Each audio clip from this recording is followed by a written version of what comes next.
Dear students, हम लेके आए हैं, पहले आपको मैंने बताया था सिलेबस के बारे में, जो अपना कितना सिलेबस था और कितना लेंथी सिलेबस नहीं था, जो बताया था मैंने आपको। अब मैं बात करता हूँ आपसे डायरेक्ट, आपका टाइम वेस्ट नहीं करते हुए।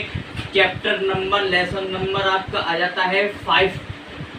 तो केमिस्ट्री का चैप्टर है, केमिस्ट्री आती है, जिसमें से केमिस्ट्री का चैप्टर है 8 नंबर का के आता है। कितने नंबर का? 8 नंबर का आता है मेरे दोस्तों।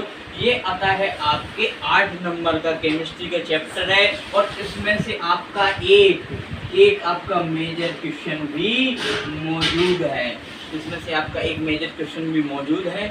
मैं आपका बहुत ही स्लोली तरीके से, ट्रिक वाइज तरीके से पढ़ाता चलूँगा, और इसी के साथ ही आपके जो ये मेजर क्वेश्चन भी अटैच करवाता चलूँगा। मैंने पिछली वीडियो में आपको बताया था, या कुछ समय पहले मैंने आपको बताया था कि हमारा मेजर क्वेश्चन आएगा, मतलब मैंने कहा था 4 क्वेश्चन कंप्लीट कराऊंगा मैं, और आपको थोड़ा लर्न करना है, आपको थोड़ी मेहनत करनी है उसके ऊपर। बस यही सिलेबस है मेरे तरफ से, यानी कि हमारे पास बस 1 महीना मौजूद है, हम ये मानकर चलते हैं। उसी के आधार पर मैं आपको ये लेसन नंबर 5 केमिस्ट्री का पूरा कराऊंगा, यानी कि पूरा सिलेबस कराऊंगा। हालांकि अब देखते हैं बारे में। हमारा लेसन नंबर 5 है अम्ल, क्षार तथा लवण।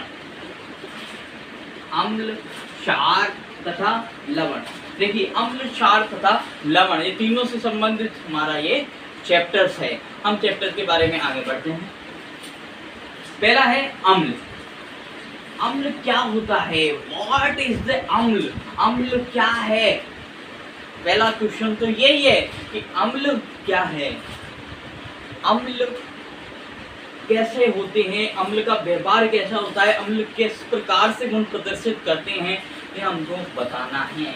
अगर स्लोली क्वेश्चन आता है तो स्लोली क्वेश्चन में ये वाला क्वेश्चन बहुत बेस्ट रहेगा हमारा। अम्ल क्या है, या अम्ल किसे कहते हैं? अम्ल किसे कहते हैं या अम्ल क्या है? देखो, आपकी किताबी भाषा के अंतर्गत मैं जानता हूँ, जहाँ तक किताब के अनुसार, अम्ल स्वाद में खट्टे होते हैं। अम्ल स्वाद में खट्टे होते हैं। यह नीले लिटमस पत्र को लाल कर देते हैं, या नीले लिटमस पत्र को लाल कर देते हैं। और देखो, अनेक प्रकार से आपकी किताब में दिया गया है, जैसे कि इमली में एस्टार्बिक अम्ल, सॉरी टार्टरिक अम्ल होता है, इमली में टार्टरिक अम्ल होता है। जिस प्रकार से आपको बता दिया जाए कि मैंने आपको बताया है कि किताबी ज्ञान सिर्फ उस समय तक सीमित रहता है जिस समय तक आपको बस ध्यान रखना रहता है, पर लिखित पूछे कि अम्ल क्या है, कि अम्ल क्या है या किसे कहते हैं, तो आप क्या लिखेंगे? इसके बारे में बात की जाती है। तो आपको देखो, अगर परिभाषा आती है अम्ल, क्षार की, तो मैं आपको बताता हूँ पहले तो अम्ल की। तो अम्ल का क्या है, अम्ल किसे कहते हैं? तो अम्ल वे पदार्थ होते हैं जो H+ आयन त्यागते हैं, यानी H+ आयन रखते हैं, जो इलेक्ट्रॉन का त्याग करते हैं। अम्ल वे पदार्थ होते हैं जो इलेक्ट्रॉन का त्याग करते हैं। अम्ल वे पदार्थ होते हैं जो इलेक्ट्रॉन का त्याग करते हैं, जो H+ आयन देते हैं, यानी H+ आयन उनमें उपस्थित होता है। आपको बस इतनी सी परिभाषा लिखनी है, जैसे कि आप जानते हो HCl यानी कि हाइड्रोक्लोरिक अम्ल। हाइड्रोक्लोरिक अम्ल प्रबल अम्ल है, ये प्रबल अम्ल है भाई। कौन सा है? प्रबल अम्ल, हाइड्रोक्लोरिक, HCl, यानी कि इसमें H+ के रूप में विद्यमान रहता है। H+ आयन रहता है, यानी कि मैंने बताया था आपको H+ आयन विद्यमान रहता है। और देखिए, इसी से संबंधित क्षार लिखना है। अगर आपको क्षार की परिभाषा आ जाए कि क्षार क्या है, अम्लीय और क्षार में अंतर क्या है, यानी अम्लीय और क्षार क्या है, किसे कहते हैं, तो अब मैं बताता हूँ आपको क्षार क्या है। अब देखो, किताबी भाषा के अंतर्गत इसमें दे रखा है कि क्षार स्वाद में कड़वा होता है तथा ये लाल लिटमस को नीला कर देता है। ये लाल लिटमस को नीला कर देता है। और अम्ल के बारे में क्या था? नीले लिटमस पत्र को लाल कर देते हैं। इसमें कंफ्यूजिंग रहती है किताब की भाषा के अंतर्गत, पर हमको परिभाषा चाहिए। परिभाषा क्या चाहिए? परिभाषा। अब मैं परिभाषा के अंतर्गत जैसे मैंने अभी बताया HCl जैसे जिसमें H प्लस आयन होते हैं वो अम्ल कहलाते हैं, जो H प्लस आयन रखते हैं वह पदार्थ अम्ल कहलाते हैं। उसी प्रकार से क्षार जो OH माइनस आयन रखते हैं वो क्षार कहलाते हैं, वो क्षार कहलाते हैं। जैसे कि NaOH एक प्रबल क्षार का उदाहरण है हमारा NaOH। प्रबल क्षार का उदाहरण कौन सा है? NaOH, जिसका नाम है सोडियम हाइड्रोक्साइड। सोडियम हाइड्रोक्साइड ये एक प्रबल क्षार का व्यवहार करता है, जिसमें देखो OH है, OH माइनस के रूप में उपस्थित रहता है। जिसमें क्यों OH माइनस प्रकृति रखता है इसलिए माइनस के रूप में उपस्थित रहता है। तो आपकी सीधी सी परिभाषा ये हो गई कि जिसके पास H प्लस आयन है, देखिएगा यहाँ पर जिसके पास H प्लस आयन है वो क्या है? सीधा अम्ल। वो क्या है? सीधा अम्ल। और जिसके पास OH माइनस आयन है, जिसके पास OH माइनस आयन है वो क्या है? क्षार। सीधी सी बात है। आप प्रबल अम्ल का उदाहरण देंगे HCl, प्रबल क्षार का उदाहरण देंगे आपका NaOH। आपको लिख के बता देता हूँ, HCl आपका प्रबल अम्ल है और NaOH आपका प्रबल क्षार है। ये आपका सबसे बेस्ट उदाहरण रहेगा। अब देखिए आप अब किताबी लैंग्वेज में आप हमेशा कंफ्यूज रहेंगे। क्यों?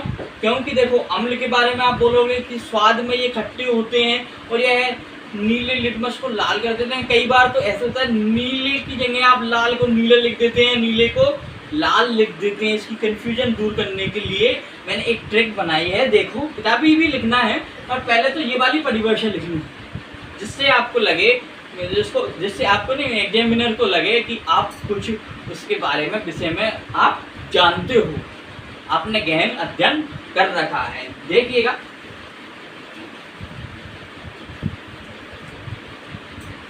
देखो अब अम्ल के बारे में बोला जाता है। अम्ल आपका नीले को क्या कर देता है? लाल। नीले लिटमस पत्र को क्या कर देता है? लाल कर देता है। नीले लिटमस पत्र को लाल कर देता है। और क्षार के बारे में कहते हैं हम कि लाल लिटमस को क्या कर देता है? नीला कर देता है। लाल लिटमस को क्या कर देता है? नीला कर देता है। इसकी एक बढ़िया ट्रिक है जिसको आपको उलट फेर नहीं होगी कहीं पर भी। अब देखो वो क्या ट्रिक है? पहले क्या आ रहा है इसमें? नी। पहले क्या आ रहा है? नी। और दूसरा क्या आ रहा है? ला। यानी कि इन दोनों शब्दों को अगर अपन जोड़ा जाए, यहाँ पर जोड़ा जाए नी और ला। ये देखो नी ला। आपको याद रखना है सिर्फ नीला, क्योंकि हम अक्सर बोलते हैं अम्ल और क्षार। पहले क्या बोलते हैं? अम्ल। और नी से नीला, यानी कि नीला पहले आएगा। और इसमें क्षार को क्या बोलते हैं? बाद में बोलते हैं। तो ला बाद में आएगा। ला क्या आएगा? बाद में। यानी कि लाल को नीला कौन करेगा? क्षार करेगा। और नीले को लाल कौन करेगा? अम्ल करेगा आपका। नीले को लाल।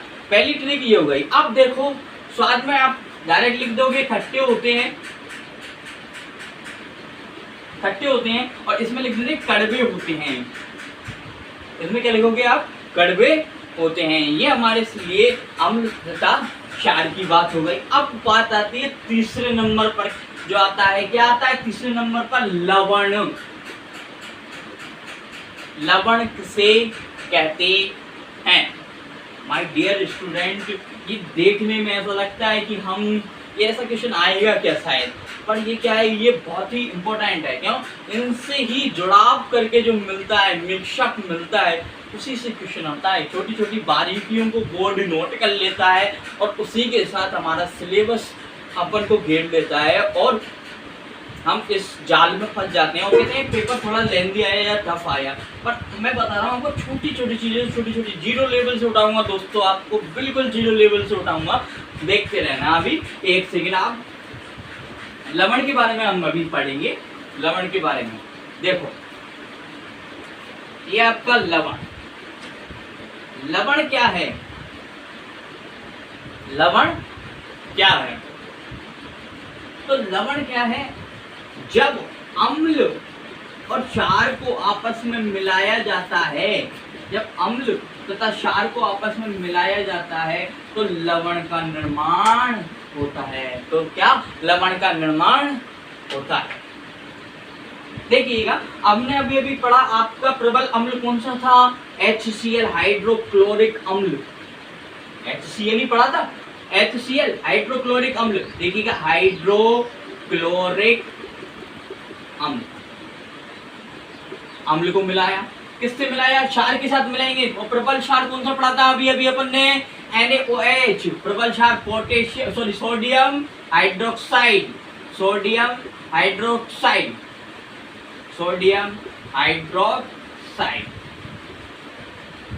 देखिएगा, दोनों को हम आपस में मिलाते हैं, दोनों को हम आपस में मिलाते हैं तो क्या का निर्माण हो रहा है, अपना लवण का निर्माण हो रहा है। देखिएगा, मिलाते हैं तो आपका निर्माण होता है NaCl का। NaCl क्या है, सोडियम क्लोराइड, एक लवण है हमारा। सोडियम क्लोराइड क्या है, एक लवण है। साथ में H2O यानी कि जल आपका बच जाता है, H2O और आपका जल बच जाता है। इस अभिक्रिया को ही माय डियर स्टूडेंट्स, इस अभिक्रिया को ही उदासीनीकरण अभिक्रिया कहते हैं। कौन सी अभिक्रिया कहते हैं, उदासीनीकरण अभिक्रिया कहते हैं। Is the important reaction of the chemistry chapter number 5, of the chemistry number chapter number 5। 5वें पार्ट की सबसे इम्पोर्टेंट रिएक्शन यही है। ये कहीं से भी कहीं तक 5 सवाल बोले जाते हैं इस रिएक्शन से संबंधित। कितने सवाल, 5 सवाल बोले जाते हैं और 5 सवाल इसी के आधार पर रहते हैं, पर बच्चा भूल जाता है। मैं आपको पांचों की पांचों सवाल बताऊंगा माय डियर स्टूडेंट, मैं आपको पांचों की पांचों सवाल इसके बताने वाला हूँ। इस अभिक्रिया का नाम देख लेना पहले तो आप, नाम से रिएक्शन याद रखना पड़ेगा आपको, उदासीनीकरण अभिक्रिया। और इसी के साथ अगर आपको ये रिएक्शन याद नहीं होती है तो उसकी ट्रिक भी मैं आपको बताने जाऊंगा, उसकी ट्रिक भी आपको मैं बताऊंगा, पूरी ट्रिक बताऊंगा। ऐसी कोई बात नहीं है, आपको पूरी ट्रिक मैं आपको समझाता चलूंगा। एक सेकेंड, देखो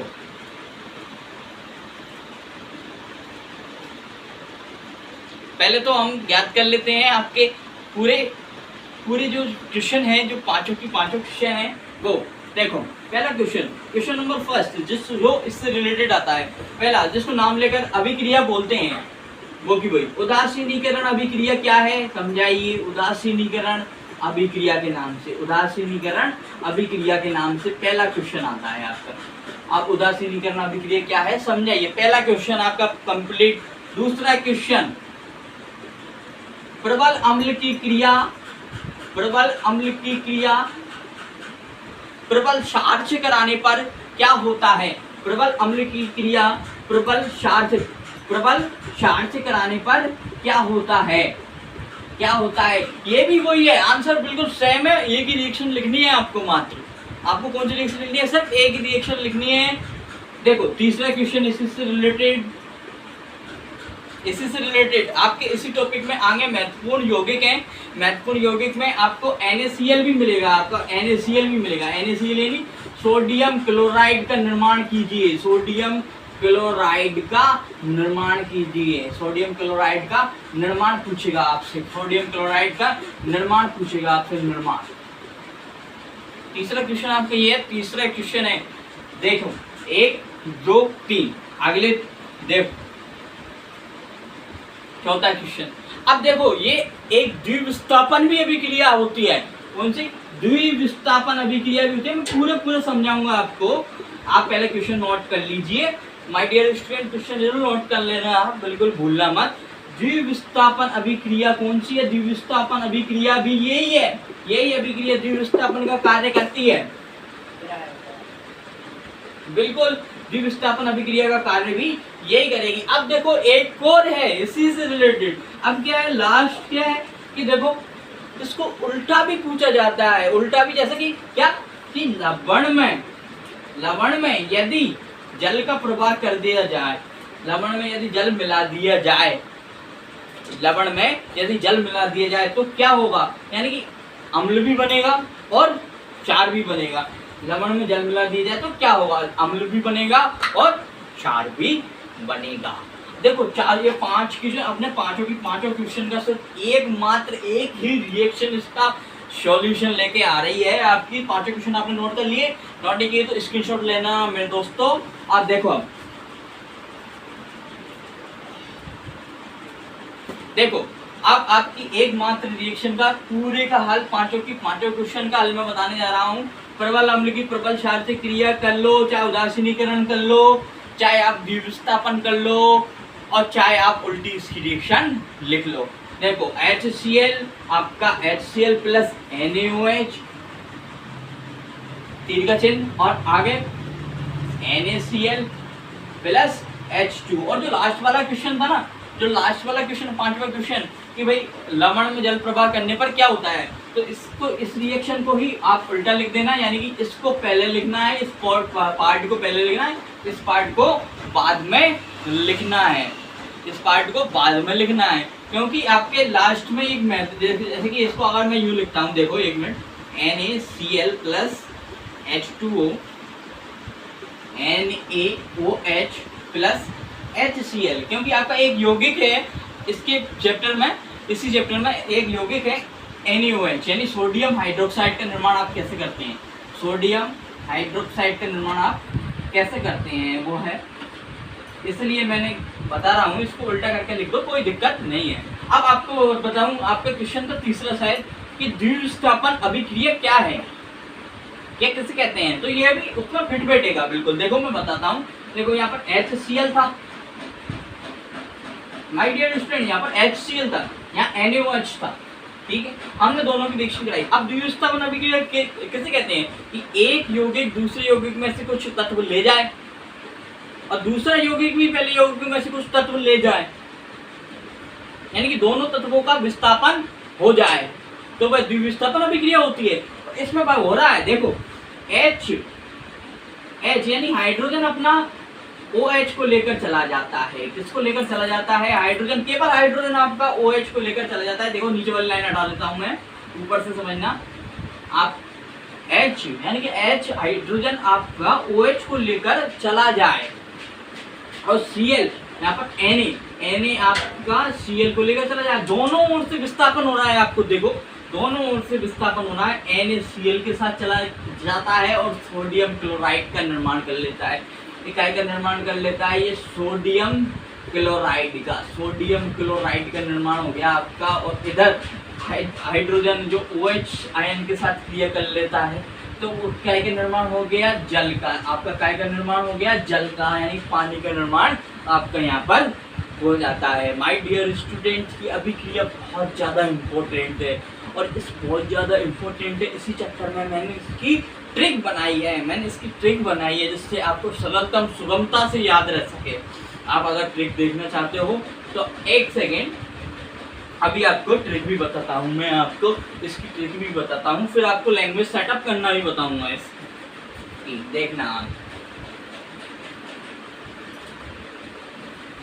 देखो बिल्कुल तरीके से आप बड़े बड़े अक्षरों में समझो ट्रिक को, क्योंकि ट्रिक जिस बच्चे से याद नहीं होता और उसको ट्रिक याद है, उससे बनावट लिख सकता है, वो कोई दिक्कत नहीं है, उसको तो चल जाएगा, कोई दिक्कत नहीं है। तो देखो HCl लिख दिया मैंने, NaOH लिख दिया, समझा रहा हूँ पहले ट्रिक, फिर आपको ट्रिक बताता हूँ। NaOH, अब NaCl का निर्माण हो रहा था, यहाँ पर NaCl फिर H2O, यानी कि HOH, यानी HOH भी लिख सकते हैं, H2 को HOH भी लिख सकते हैं, कोई दिक्कत तो नहीं है, क्योंकि ये भी जल है वो भी जल है, हाँ, पूरा फॉर्मूला वाइज अलग अलग करके लिखा है मैंने। अब आपको ट्रिक देखो, ट्रिक